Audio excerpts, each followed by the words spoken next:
सो two dimensional arrays आज हमने discuss करने हैं। और टू डायमेंशनल एरे को अगर आप गौर से देखें तो ये इसके पिक्टोरियली लेआउट है और इसके अंदर आप देखें कि मल्टीपल रोज है और मल्टीपल कॉलम्स हैं। अगर हम वन डायमेंशनल एरे की बात करें तो वन डायमेंशनल एरे में अगर सिर्फ ये सिंगल रो होगी, row zero, it means that is one dimensional array.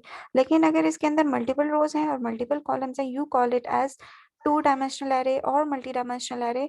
तो टू डायमेंशनल एरे में अगर आप गौर से देखें तो डिफरेंट रोज हैं और डिफरेंट कॉलम्स हैं। इसको आप टाइटल दे रहे हो सबसे पहली रो को रो जीरो। आपने इसको रो जीरो क्यों दिया, रो वन इसलिए नहीं दिया क्योंकि इंडेक्सिंग एरे की हमेशा जीरो से स्टार्ट होती है, तो आपने इसको रो जीरो का टाइटल दिया। नेक्स्ट रो जो है ये रो वन है और उसके बाद जो ये रो है ये रो टू है।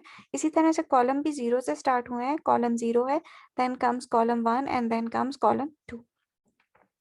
सो रो जीरो और कॉलम जीरो, जब आप बोलोगे कि मेरे पास एक वैल्यू है जिसके अंदर रो भी जीरो है कॉलम भी जीरो है, तो वो ये आपका बॉक्स बनेगा। Abu Bakar Fayaz, do you have any question? Ma'am वो टास्क मैंने भेज दिया और 2% चार्ज रह गया, सुबह का बिजली नहीं है मैम, तो मैं लीव कर दूं क्लास? वो टास्क मैंने भेज दिया मैम। ठीक है मैम जी। मैम मैंने आपको भेजी है, ओके क्या चाहिए?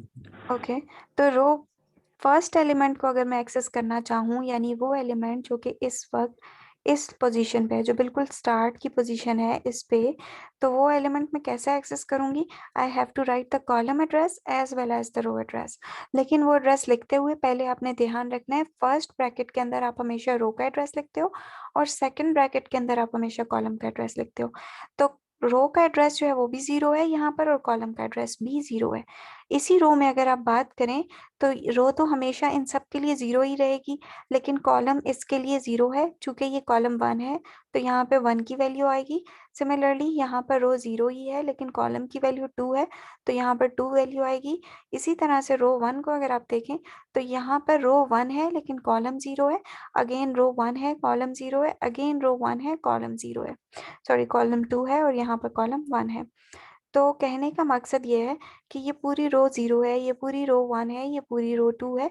और हर दफ़ा जब आप इस कॉलम के थ्रू वैल्यूज़ को एक्सेस करोगे तो आप उसको इंडेक्स बताओगे। और वो इंडेक्स कैसे जनरेट होगा? वो इंडेक्स इस रो और कॉलम वाइज एड्रेसेस से जनरेट होता है। लाइक अगर मैं आपको कहती हूँ मुझे ये वाला एलिमेंट चाहिए जो कि बिल्कुल लास्ट में है, यानी जो रो भी लास्ट है और जो कॉलम भी लास्ट है, ये वाला, तो इसका इंडेक्स क्या होगा?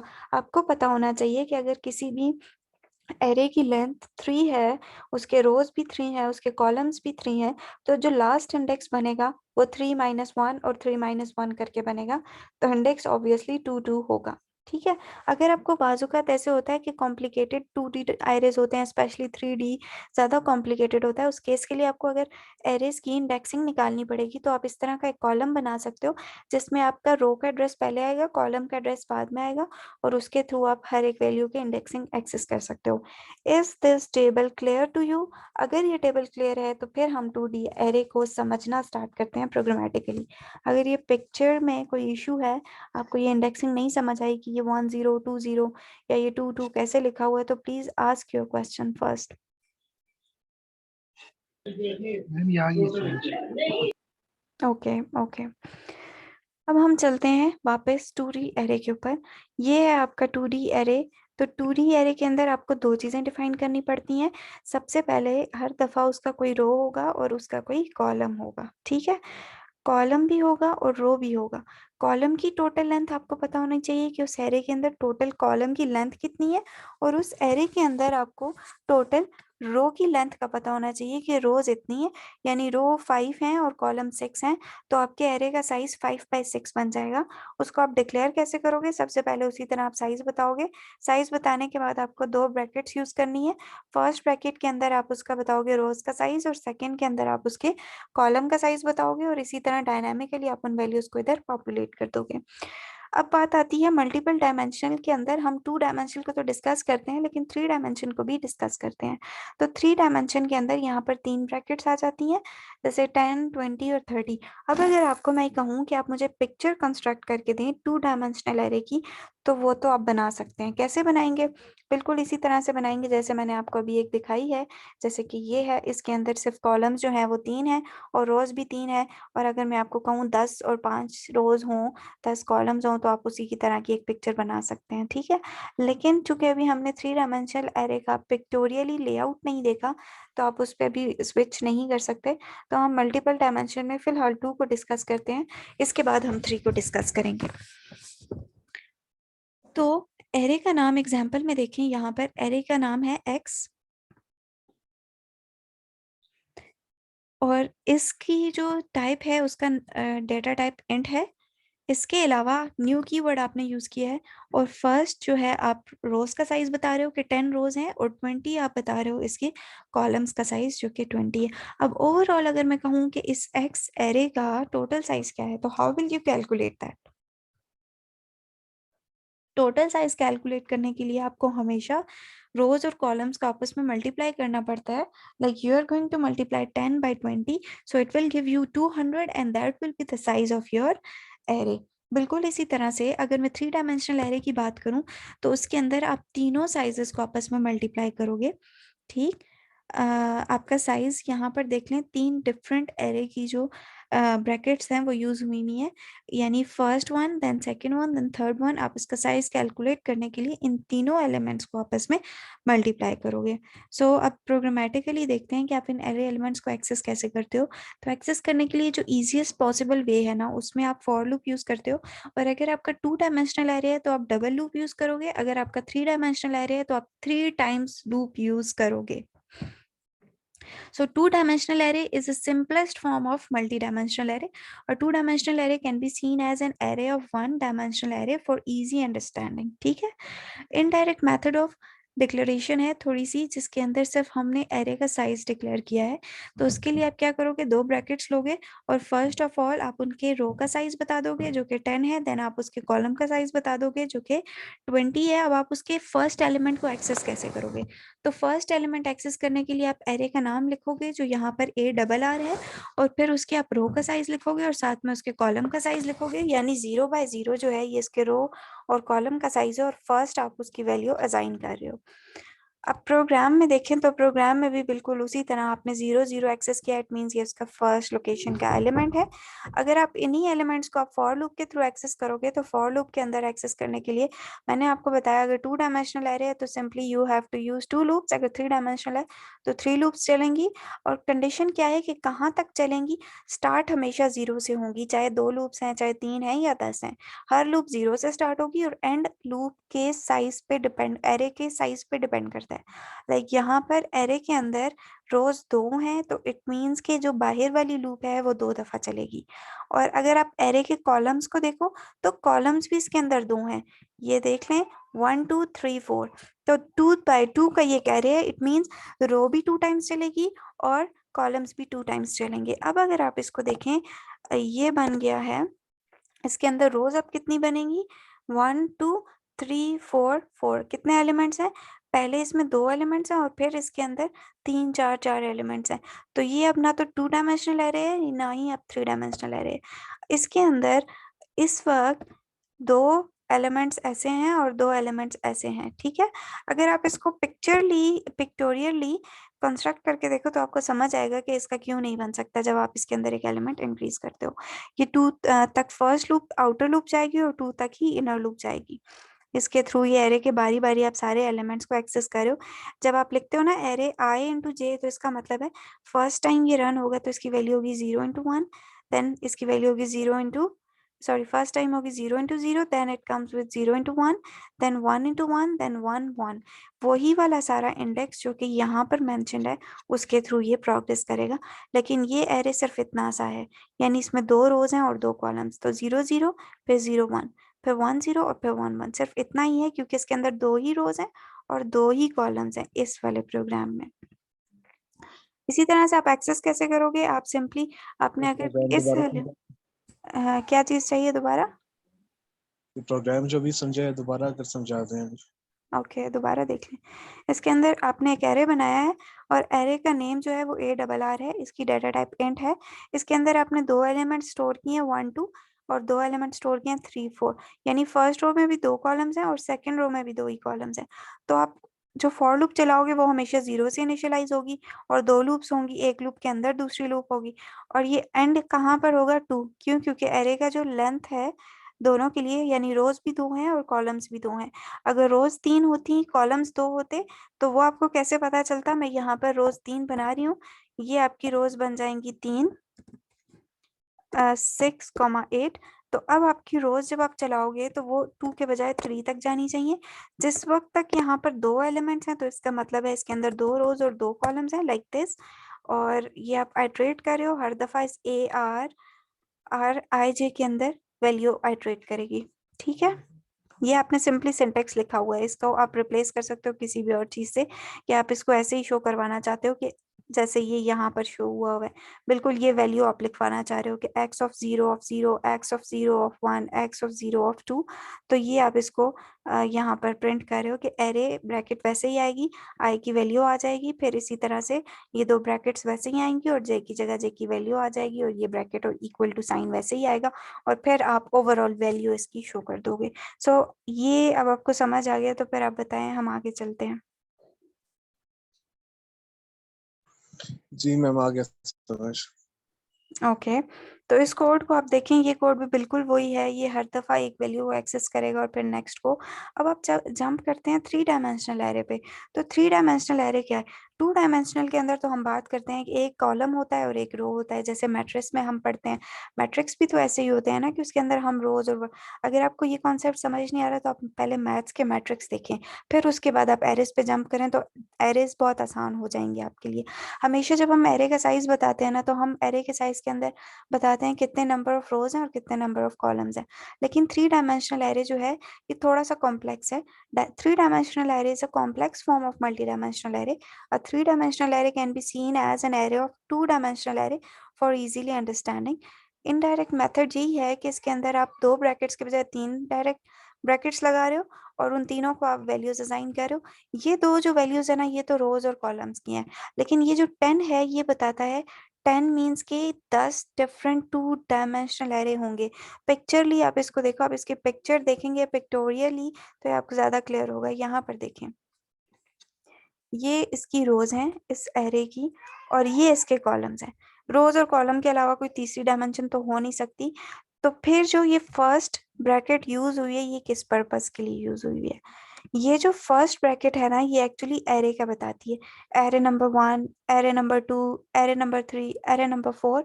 और जबकि अगले दोनों जो ब्रैकेट्स हैं वो उसी तरह से रो का बताती हैं और कॉलम का बताती हैं। ये है 3 डायमेंशनल एरे। इसमें आप इसके साथ और भी मल्टीपल एरेज ऐड कर सकते हो। तो कॉलम एड्रेस, फिर रो एड्रेस और इटसेल्फ अ एरे एड्रेस, इन तीनों चीजों को मिला के आप 3 डायमेंशनल एरे बनाते हो। 2 डायमेंशनल के अंदर सिर्फ रो एड्रेस होता है और कॉलम एड्रेस होता है, लेकिन यहाँ पर रो एड्रेस और कॉलम एड्रेस के साथ साथ एरे एड्रेस भी होता है, यानी हर दफा एक एरे फ्लक्चुएट कर रहा है। सिर्फ यहाँ पर देखें तो ये जो ग्रीन है ना, ग्रीन बता रहा है कि ये एरे नंबर 1 एरे है, जो येलो है ये बता रहा है एरे नंबर 2 है, और जो रेड है, सॉरी पिंक है, ये बता रहा है एरे 3 है। तो ग्रीन के लिए आप देखें, हर एक ग्रीन के लिए जो फर्स्ट वैल्यू है ना वो पूरे ग्रीन में सिर्फ 1 ही रहेगी। जैसे ही आप ग्रीन से येलो पे स्विच करोगे ना, तो ये जो फर्स्ट वैल्यू है ये 2 बन जाएगी हर एक एरे के लिए। इसी तरह से जब आप 3 पे पिंक वाले पे स्विच करोगे, यानी एरे नंबर 3 पे, तो एरे 3 की वैल्यू 3 हो जाएगी और बाकी जो 2 वैल्यूज है ना वो रो बाय रो फ्लक्चुएट करेंगी। जैसे यहाँ पर 1 1 है, इसको अगर आप मजीद बेहतर बनाना चाहते हैं ना तो इसको आप 0 0 से स्टार्ट कर लेते, वो ज्यादा अच्छा होता। तो फिलहाल हम रो 1 है तो इसलिए रो 1 की जगह 1 आ जाएगा, और ये कॉलम 1 है तो यहाँ पर थर्ड वैल्यू कॉलम 1 है। बिल्कुल इसी तरह इसमें देखें तो ये एरे तो पहले वाला ही है क्योंकि ये ग्रीन कलर है, तो ग्रीन कलर में फर्स्ट वैल्यू 1 रहेगी। सेकंड वैल्यू होती है रो की, तो रो आपके पास देख लें बाय रो 1 है तो 1 वैल्यू आएगी। थर्ड वैल्यू कॉलम की होती है, तो कॉलम ऊपर देखें आपके पास 2 है तो यहाँ पर 2 आएगा। सो अगर आपने इस वैल्यू पर स्टोर्ड, इस इंडेक्स पर स्टोर्ड वैल्यू को एक्सेस करना है तो you have to use this index 1 1 2। कुछ समझ में आया आपको what is actually a 3 dimensional array? इसको आप प्रोग्रामेटिकली भी हम देख सकते हैं अगर आपको ये क्लियर हो गया कि इसके अंदर 3 वैल्यूज कौन कौन सी हैं, एक तो रो दूसरा कॉलम, लेकिन जो पहली वैल्यू है ना फर्स्ट, वो हमेशा एरे की होगी। जैसे ये ग्रीन एरे है तो सारे एलिमेंट्स के लिए जो कि ग्रीन एरे के अंदर है वो 1 रहेगी, सारे एलिमेंट्स के लिए जो कि येलो के अंदर है वो 2 रहेगी, और सारे एलिमेंट्स जो कि पिंक के अंदर है वो 3 मैम रहेगी। अगर ये जो अरे जी मैम मैम ये जो अरे का जो इंडेक्स है इसमें अगर 4 लिखा हो तो इसका मतलब क्या मतलब होगा? तो उसका मतलब है कि वो 4th एरे है। इसके बाद एक और नया एरे बन जाएगा इधर ऑरेंज कलर में, किसी और कलर में, कि वो आपको बताएगा कि वो 4th एरे है। ओके मैम, अब समझ आ गया सर। और अगर वो 4 पहली जगह पर ना हो, वो 4 सेकंड वाली लोकेशन पे हो, या थर्ड या 3 की जगह, मतलब 313 की जगह मैं आपको समझाना चाह रही हूँ। अगर 4 स्टार्ट में है तो इसका साफ मतलब ये है कि वो 4th वाला एरे कंस्ट्रक्ट होगा। लेकिन अगर ये सेकंड नंबर पर 4 लिखा हुआ है तो इसका मतलब है रो 4 है, और अगर थर्ड नंबर पर 4 लिखा हुआ है तो इसका मतलब है कि कॉलम 4 है, जो कि फिलहाल आपके पास कॉलम भी 3 ही है, रोज भी 3 ही है, और एरेज भी 3 ही है। ठीक हो गया? Yes ma'am. क्लियर? तो आपने अगर एरे को एक्सेस करना है, अगर कहीं पर आपको पेपर में इस तरह से एरे आ जाता है कि आपको 3 डायमेंशनल एरे बनाना है, और आपसे कोई पूछे कि आपको इस लोकेशन पे जो वैल्यू स्टोर्ड है उसको एक्सेस करना है, तो सिंपली आप उसको कैसे एक्सेस करोगे? आपको उसको एक्सेस करने के लिए फॉर लूप यूज करनी पड़ेगी, और वो ही वाला इंडेक्स जो कि आपको वैल्यू जिस इंडेक्स पे चाहिए वो आपको देना पड़ेगा। अगर आपको समझ ना आ रहा हुआ कि वो इंडेक्स या वो एड्रेस क्या बनता है, जैसे मैं आपसे पूछूं कि मुझे इस लोकेशन की वैल्यू चाहिए, मैं यहाँ पर 311 की जगह क्रॉस लगा दूं और बोलूं मुझे इस लोकेशन की वैल्यू चाहिए, तो फिर आपको फॉर लूप यूज करते हुए इसी तरह का एक टेबल कंस्ट्रक्ट करना पड़ेगा, और उसके थ्रू आप इंडेक्सिंग करते हुए आप बताओगे कि 311 जो है वो एक्चुअल इंडेक्स है जिसके थ्रू मुझे यहाँ पर जिसकी अंदर स्टोर हुई हुई वैल्यू चाहिए। So that was all about 2 dimensional array. जो नेक्स्ट हमारा टॉपिक है वो ये है कि हम यूजर से इनपुट कैसे लेते हैं। नॉर्मली यूजर से इनपुट लेने के 4 तरीके होते हैं, but I will recommend you only a single one, जो कि आप हमेशा यूज कर सको। जब आप मल्टीपल वेज में जाते हो तो it becomes very difficult for you to digest all those methods. तो जो basic and the foremost usable method जो है वो स्कैनर क्लास का है, जिसको आज हम यूटिलाइज करेंगे, और हम इसके थ्रू यूजर से इनपुट लेंगे। आपने देखा होगा C++ के अंदर आप अगर यूजर से इनपुट लेना चाहो तो आप उसके लिए सी इन फंक्शन यूज करते थे। इसी तरह अगर सी के थ्रू आप एक्सेस करना चाहो वैल्यू से, यूजर से वैल्यू, तो आप स्कैन ऑफ यूज करते थे। यहाँ पर जो है वो स्कैनर क्लास यूज हुई हुई है। व्हाट एक्चुअली स्कैनर क्लासेस, तो इसको थोड़ा सा देखते हैं। Java Scanner class allows the user to take input from the console. It belongs to java.util package. It is used to read the input of primitive types, only the primitive types, ठीक है, not for objects. Primitive कौन से होते हैं? जैसे int, double, long, short, float and byte. इस type के data को एक्सेस करने के लिए आप स्कैनर क्लास यूज करते हो। स्कैनर क्लास का सिंटेक्स ये है, यानी scanner is itself a class, sc is an object, new is a reserve keyword, and this scanner is again a class। और ये जो सिस्टम इन है, सिस्टम इन एक्चुअली कंस्ट्रक्टर को आप वैल्यू पास करो। यहाँ पर डिटेल में भी लिखा हुआ है, the above statement creates a constructor of scanner class having system dot in as an argument, यानी आप कंस्ट्रक्टर के अंदर सिस्टम डॉट इन को एज अ आर्ग्यूमेंट पास कर रहे हो। It means it is going to read from the standard input stream of program. इन सारी चीज़ों को अभी तक ना करवाने का मकसद भी ये था कि इसके अंदर थोड़ी सी कॉम्प्लिकेटेड है। पहली चीज़ मैं ये चाहती थी आप क्लासेस और ऑब्जेक्ट्स का कॉन्सेप्ट पढ़ लें, ताकि आपको समझ में आए कि स्कैनर क्या है। तो स्कैनर यहाँ पे क्लास है एक, और SC जो है ये एक ऑब्जेक्ट है। स्कैनर क्लास एक बिल्ट इन क्लास है, ठीक हो गया। ये SC आप अपनी मर्जी से ऑब्जेक्ट है तो अपनी मर्जी से इसका नाम चेंज भी कर सकते हो। लेकिन जो सिस्टम इन है ये एक इनपुट स्ट्रीम है। इनपुट स्ट्रीम को आप यहाँ एक्सेस कर रहे हो, एक्चुअली कंस्ट्रक्टर में पास कर रहे हो, जो कि इसकी इनपुट को हैंडल करने के लिए यूज होता है। और java.util पैकेज जो है ये एक ऐसा पैकेज है, हम हमेशा जब भी क्लासेस बनाते हैं तो अगर कोई बिल्ट इन क्लास बनाएंगे ना, बिल्ट इन मीन्स के जो पहले से बनी हुई है, जो हम नहीं बना रहे बल्कि जावा के अंदर पहले से बनी हुई है, तो उस क्लास के लिए आपको उसका पैकेज इंपोर्ट करना करना पड़ता है मोस्ट ऑफ द केसेस में। तो स्कैनर क्लास एक बिल्ट इन क्लास है जो आप खुद नहीं क्रिएट करे बल्कि पहले से बनी हुई है। तो उस बिल्ट इन क्लास को एक्सेस करने के लिए आपको उसका पैकेज एक्सेस करना पड़ता है और वो यूटिलिटीज पैकेज है। तो उसको एक्सेस करने के लिए you have to write import java.util at the top और फिर आप उसके थ्रू एक्सेस कर सकते हो। तो ये तो एक सिंपल लाइन ऑफ कोड है कि स्कैनर आपको याद रखना है कि स्कैनर एक क्लास है, उसका एक ऑब्जेक्ट बनाते हो और ऑब्जेक्ट बनाते हो आप उसके अंदर system.in को पास करते हो, तभी आप उसके थ्रू वैल्यूज को एक्सेस कर सकते हो। तो methods of Java Scanner class, बहुत सारे इसके मेथड्स हैं। अब डिपेंड करता है कि किस टाइप का डाटा आपने यूजर से एक्सेस करना है। जिस टाइप का आप डाटा एक्सेस करना चाहते होगे उसके अकॉर्डिंगली आप कोई ना कोई वहां से फंक्शन यूज करोगे। जैसे अगर आपने इंटीजर टाइप का डाटा यूजर से लेना है तो आपको उस वक्त नेक्स्ट इंट फंक्शन यूज करना पड़ेगा, ये इंटीजर वैल्यू को एक्सेस करता है। अगर आपने फ्लोट टाइप का डाटा लेना है यूजर से तो आपको नेक्स्ट फ्लोट फंक्शन यूज करना पड़ेगा ताकि वो फ्लोट डाटा एक्सेस कर सके। अगर आपने डबल टाइप का डाटा लेना है तो आप नेक्स्ट डबल फंक्शन यूज करोगे जो कि डबल टाइप का डाटा हैंडल करेगा यूजर से। अगर आपने बाइट टाइप का डाटा एक्सेस करना है तो फिर आप क्या करोगे, नेक्स्ट बाइट फंक्शन है, ये आपको सारे फंक्शंस याद रखने पड़ेंगे। यानी जावा में इनपुट लेना आसान नहीं है, जैसे आप C++ में सी इन एक्सेस करते थे या फिर आप जैसे सी लैंग्वेज में आप सिंपली स्कैन एफ के थ्रू यूजर से इनपुट ले लेते थे। तो यहाँ पर थोड़ा सा डिफरेंट है, आपको हर डाटा टाइप के लिए डिफरेंट फंक्शन यूज करना पड़ेगा। यानी अगर आपका टेक्स्ट जो है वो स्ट्रिंग फॉर्म में है तो फिर आपको string next line function use करना पड़ेगा। अब इसको यूज कैसे करेंगे वो भी हम देखते हैं। अगर लॉन्ग है तो आपका नेक्स्ट लॉन्ग यूज करना पड़ेगा, शॉर्ट है तो नेक्स्ट शॉर्ट। यानी कि डिफरेंट डेटा टाइप्स के लिए ये डिफरेंट मेथड्स हैं जो कि आपको याद रखने पड़ेंगे कि इस वक्त मैं यूजर से किस टाइप का डाटा ले रहा हूँ, उस टाइप का मुझे इससे पहले आपको याद होगा फॉर्मेट स्पेसिफायर शायद सी में आप यूज करते होगे। फॉर्मेट स्पेसिफायर के थ्रू डायरेक्टली आप डाटा उठा लेते थे, %f for float, %d for integer. लेकिन यहाँ पर आपके फंक्शंस ही चेंज्ड हैं जिनके थ्रू आपने डाटा एक्सेस करना है। इसके अलावा भी 4 डिफरेंट मेथड्स हैं जिनके थ्रू आप डाटा को एक्सेस कर सकते हो। फर्स्ट जो है ये बफर रीडर क्लास है, बफर रीडर के थ्रू भी आप एक्सेस कर सकते हो। बफर रीडर का एक कोड यहाँ पर पड़ा हुआ है, ये लिखा हुआ है, अगर आपको ये इजी लगे तो आपने इसके थ्रू करना है। बफर रीडर में भी कोई खास डिफरेंस नहीं है, अगर आप देखना चाहें तो इसके लिए आपको सबसे पहले कुछ इंपोर्ट करना पड़ता है। जो जो चीज़ें इंपोर्ट करनी पड़ती हैं उनको मैं रेड कर देती हूँ ताकि मजीद क्लियर हो जाए।